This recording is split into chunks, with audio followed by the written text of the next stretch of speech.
Bom dia, boa tarde, boa noite, não interessa o momento em que você está vendo esse vídeo. Sou Pedro Coelho, defensor público federal e professor de processo penal e legislação penal especial. E estou nesse vídeo aqui gravado rapidamente para trazer uma dica, mas uma dica não simples, muito importante. Ah, Pedro, é muito importante mesmo? É sim, e é objeto de prova, de questão de prova. Pedro, isso cai em prova mesmo? Não cai, caiu na prova do Ministério Público do Estado de Goiás. Imagine só você na segunda fase e simplesmente vem uma pergunta no campo do processo penal, literal, direta para você responder. O que são mentiras agressivas dentro do processo penal? Podia ser pior, você está com a nota máxima lá e essa é a sua questão de prova oral. E aí, doutor? Ah, Pedro, eu não gosto disso, isso não mede conhecimento. Concordo. Pedro, esse que tipo de vaidade besta leva o examinador a fazer esse tipo de pergunta? Concordo totalmente, só que a gente não pode tapar o sol com a peneira. Por quê? Porque gostemos ou não, aprovemos ou não, e eu não aprovo esse tipo de cobrança em concurso, levanta muita suspeita, mas o fato é que, vez ou outra, a gente observa esse tipo de cobrança, esse tipo de questionamento. Então, o que é que a gente tem que fazer? Tentar minimizar os riscos e trabalhar a ideia aqui com os senhores e com as senhoras. Então, hoje, nesse curto vídeo, meu objetivo é fazer com que vocês entendam e aprofundem a compreensão acerca das mentiras agressivas no processo penal.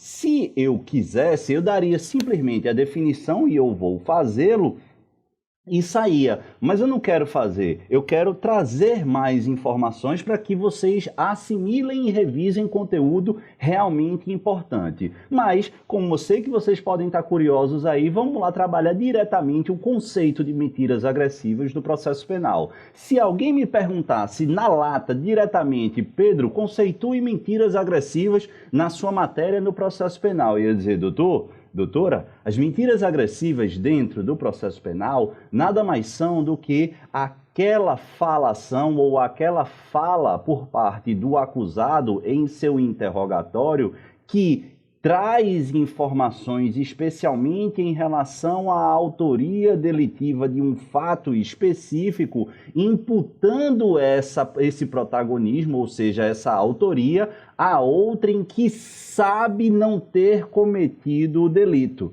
É justamente, portanto, quando o acusado, em seu interrogatório, mente deslavadamente acerca da autoria de determinada imputação para, na sua estratégia defensiva, colocar a responsabilidade em outrem. Cuidado com esse dado, que sabe ser inocente. Isso é imprescindível. Não é apenas uma mentira, é uma mentira agressiva. Por quê? Porque é algo que você mente deliberadamente, sabendo conscientemente que é uma inverdade, atribuindo a autoria de um crime para terceira pessoa. Isso, conforme eu disse, já caiu em prova do Ministério Público do Estado de Goiás. Mas a gente pode aprofundar. Por quê? Porque o grande pulo do gato, e se eu fosse examinador, eu exploraria sem dúvida alguma, é a lógica ou a compreensão da mentira agressiva dentro do conceito principiológico que envolve a leitura constitucional de um processo penal democrático. Como assim, Pedro? Vocês sabem, a gente vê bastante isso nas nossas aulas de direito processual penal no nosso curso completo, que o processo penal, dentre outros postulados norteadores, ele envolve a concepção do nemo tenetur si detegere, ou seja, o direito à não autoincriminação. Ninguém tem a obrigação de contribuir para a sua autodestruição.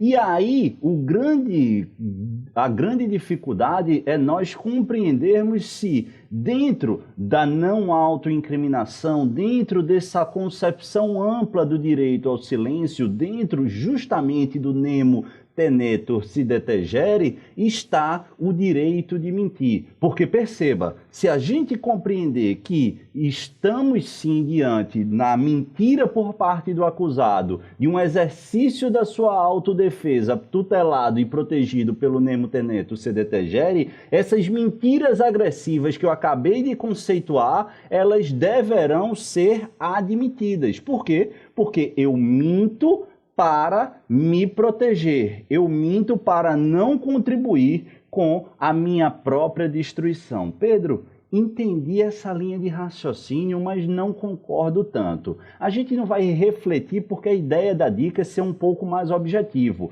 O fato que eu preciso que você coloque na sua cabeça é que essa discussão, ao menos no cenário jurisprudencial, já foi quente, mas hoje não é mais. Então anota aí. Para o Superior Tribunal de Justiça, STJ, e para o Supremo Tribunal Federal, STF, não há mais discussão.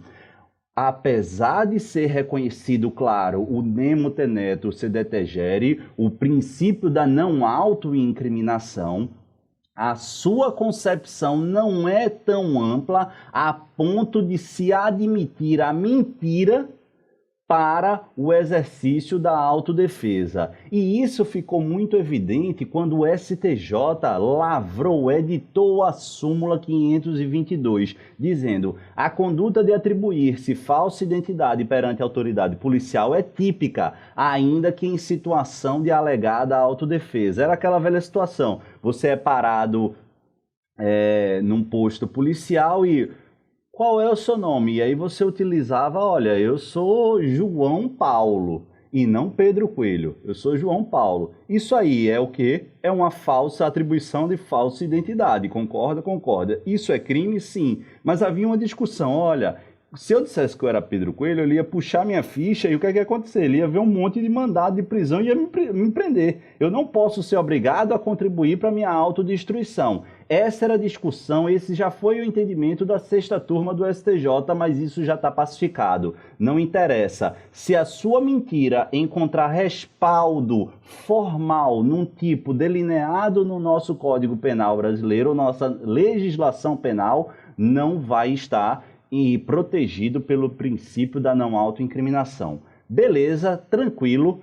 Agora, Pedro, eu não sei se eu entendi muito bem. Quer dizer que o acusado ele não pode mentir?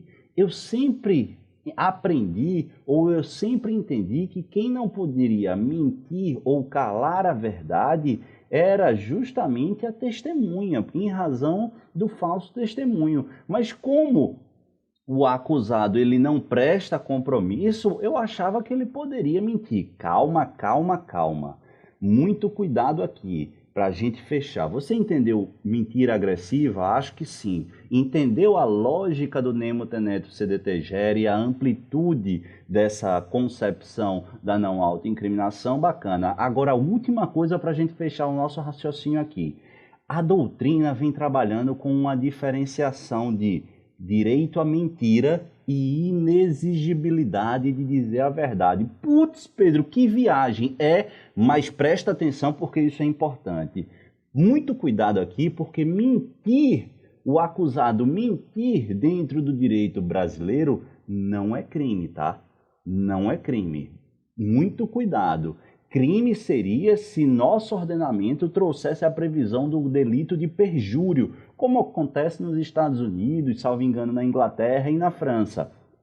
Mas no Brasil, perjúrio não é crime. Então, Pedro, por isso que a doutrina trabalha justamente com a ideia de inexigibilidade de dizer a verdade.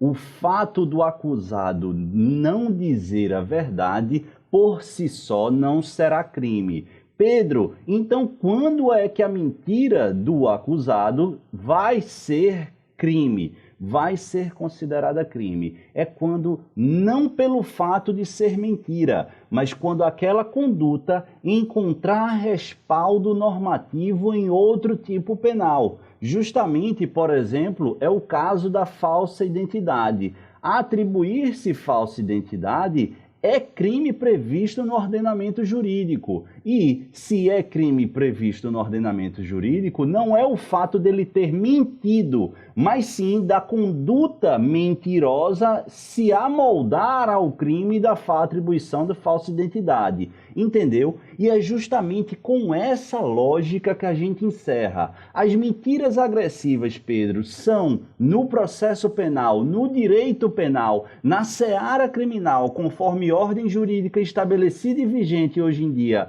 ela é possível ou não? Não, não é possível. A chamada mentira agressiva consubstancia impossibilidade em razão justamente da previsão típica da calúnia e da denunciação caluniosa. Lembra que a mentira agressiva é quando o acusado, no bojo do seu interrogatório, afirma que terceira pessoa é autor de determinado delito, sabendo que se trata de algo inverídico.